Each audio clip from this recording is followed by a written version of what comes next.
Like I've said from day one, my goal is to solve this thing. And with the real-time nature of this investigation, I feel like it's important to keep an open discussion about the case. Today I'll be playing some of your questions from the voicemail line. Just a heads up, we got a crazy amount of calls since the last episode. We were only able to answer a few of them today. But don't worry, I have personally listened to all of them. So if you don't hear your question today, I will try to answer it in a future episode very soon.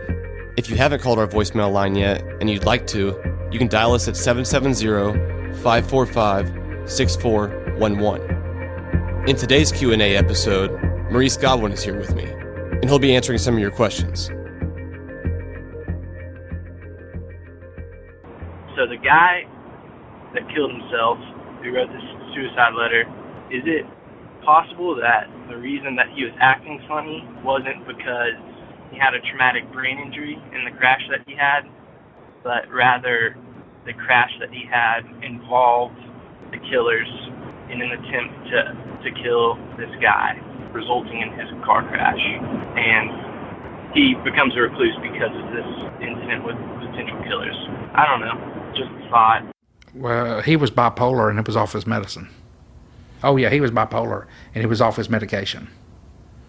And he had been bullied. He was overweight in high school. He had been bullied. Hey, Payne. My name is Colleen. I'm a listener from Atlanta. I was just wondering about the emails that Tara had sent to her ex-boyfriend's mom, because I feel like he could be the one that's responsible, especially if she was, in fact, pregnant. Love the show. Can't wait to hear the next episode. Thanks. Bye. Do you think it's possible that she could have been pregnant? I don't think so. I don't think Tara was pregnant. Not from what I found in the bathroom. And also from what I didn't find in the bathroom.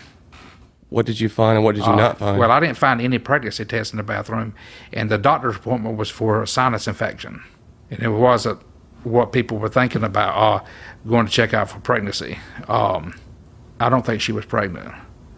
I think that she made somebody very mad in a threat, and they took care of it. Like a threat? To expose something, or some type of threat, to tell somebody something or to expose something. I think that she threatened somebody, and I feel, based on what I've known the last 11 years, stuff, she had the edge to her if you pushed her too far. And I think she threatened somebody about something, and they got scared and they turned on her. And then from that time forward, just as soon the murder happened, they did a process to cover this thing up. Hi, Payne. My name is Liz, and I'm a listener in Atlanta.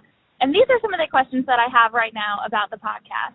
The first is to Marcus, and the fact that his alibi really doesn't check out, unless I am not understanding it. But to my knowledge, you called for those records, and it looks like he was doing the drive-along at like 3 or 4 a.m., not during the time that we feel like Tara disappeared. So to me, it seems like he could still be guilty, and that at the time, people didn't look into his alibi enough.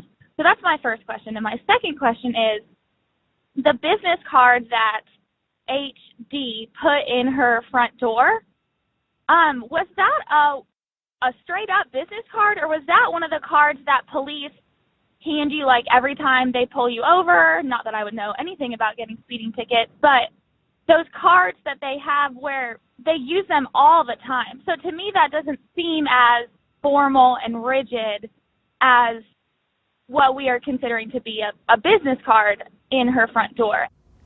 Okay, the business card was his detective business card from Perry Police Department. So it wasn't one of these informal things. It was, well, if a cop pulls you over, what she was talking about, they shouldn't be giving you a business card anyway. They give you the ticket to go to, that's unethical. But good doing business with you. Yeah, you never want a female to call a cop like that. But no, it was a detective business card from Perry. She had another question on there. The only problem about Harper, the only thing about that is, Tara got home about 11 o'clock, right? Right. He hooked up at 1:46 or 1:40, say 2 o'clock. Where was Tara between 11 and 2? Nobody knows. You see, in my opinion, she was already dead. What are you saying? I'm just asking a question. She wasn't in bed. She didn't go to sleep. She just didn't hang around the house. She left at some point. Well, see, here's the key thing, is Dolly was an inside dog. Dolly was outside the whole time. So if Tara was going home, put on her pajamas, and supposedly watch a videotape, that's relaxing at home, right? After a full day, really. Dolly would have been inside. There's a possibility she put her inside, got a phone call, and put her back outside. But I doubt that. I don't think Dolly ever went inside. So my question is, from 11 o'clock to 2 o'clock, where was Tara? We don't know. See, like I always said, that if it wasn't for Fletcher, Marcus Harper would be in serious trouble. But that time frame with Fletcher might not be as important as where was Harper from 11, up. Even before he went to the bar. That's right. That's right, because where was she between 11 and, say, 2 if you think Harper did it? She wasn't just hanging around. Yeah, who's to say it was late in the night? It could have been right after she got home. Or she never even could have got home. It could have been right after she left the barbecue. But everybody's always looked at it, that time frame, but it's before getting up with Fletcher is the concern.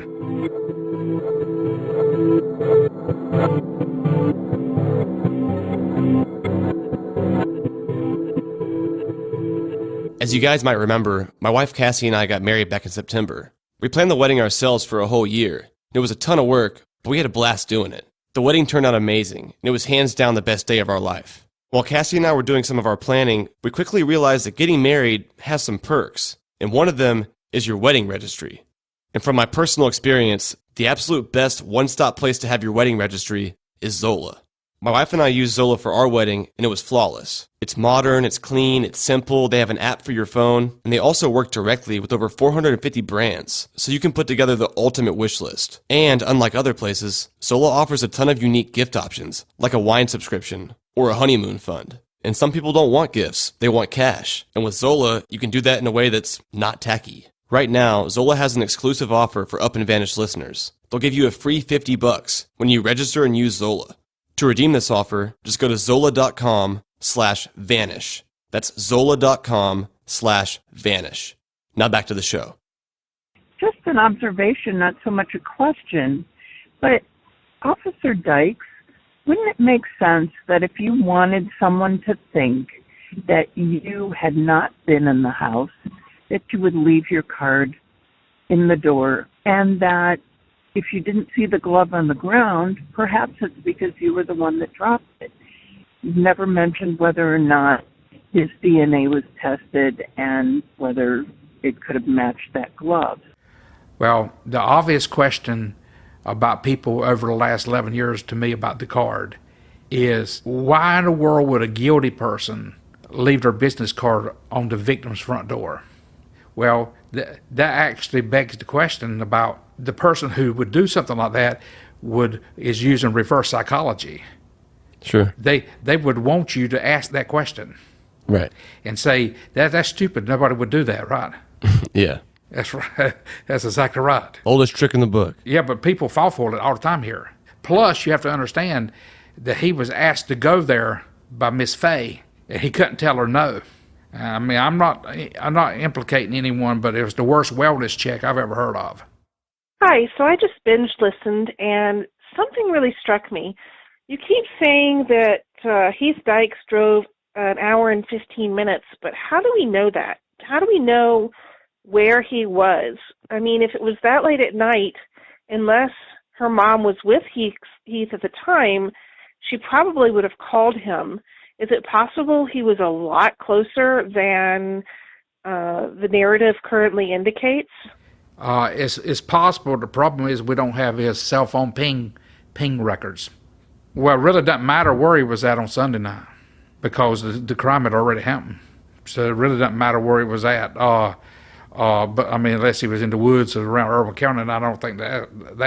Right. I mean, because really, it's not like the amount of time it took him to drive there makes him any more guilty or less guilty. The crime was already done by the time he went there. And the reason why, I even pointed that out in the first place is because I thought it was odd that someone would drive for that long and then not do very much when they got there. Well, his argument would be he didn't want to draw attention because it was a married man. Right. But then again, with somebody at home with a car like that, the lights out and stuff, being a detective for 10 years at that time, and being involved with this person and known her since high school, you don't know that she's not fell dead or something happened inside the house. So why not just make a little bit more effort to try to find out her status, right? Yeah. And then, if you called all day Sunday and cared about her, I wouldn't have to have her mother to ask me to go down and check on her. That's a good point. I just had a question pertaining to Heath Dykes. And maybe we don't have the call records, but if I was him and I was going to check on Tara for her mom, first thing I would have done was called the mom after I checked on her to make sure, that she knew, hey, I went ahead and checked on her and this is what happened. I knocked on the door, she didn't answer, whatever. So I don't know if we've talked to mom to see if, she said anything, or to at least validate that Heath Dykes actually called mom afterwards. Because if not, that's really strange. And also, too, he had Tara's number. So there should be a bunch of phone calls in the phone record stating or showing that he called her when he showed up to the house. Because, if you're knocking on the door, nobody's answering, you're checking in on her, and you know that mom's worried, you would think that he would call her at least and say, hey, came to check on you, blah, blah, blah. And so when they checked her phone, too, that voicemail or whatever, or text, should have shown up on her phone. Well, he did call her all day Sunday. But what's unusual about that situation is that nobody called the friends. Now, I don't know whether he called back Miss Faye back or not. But as far as I know, Sunday night, no one ever called any of her friends and say, hey, have you seen Tara? So you're saying Heath Dykes never called anybody saying, have you seen Tara? I don't know of anybody that did. But he called her 20 plus times, but he didn't call any of her friends or anybody who knew her. No. If you're really looking for somebody, maybe you... I've been calling her fourth cousins, man. I would. You have to understand here, the dynamics are a little different there because there was a relationship, right? Right. It wasn't just doing a favor for a friend to go check on somebody. You were treated like you're checking on one of your parents, right? I don't think it was. So what do you make of that? Either the worst welfare check I've ever heard of, or you knew what already happened. For me, the most suspicious thing is officer's car was found behind the house separately from the fire, and he's friends with Marcus. Not to mention that Marcus has a shaky alibi. For me, everything's pointing that there's police involvement. My question is if Marcus was ever given a polygraph. Marcus took a private polygraph test.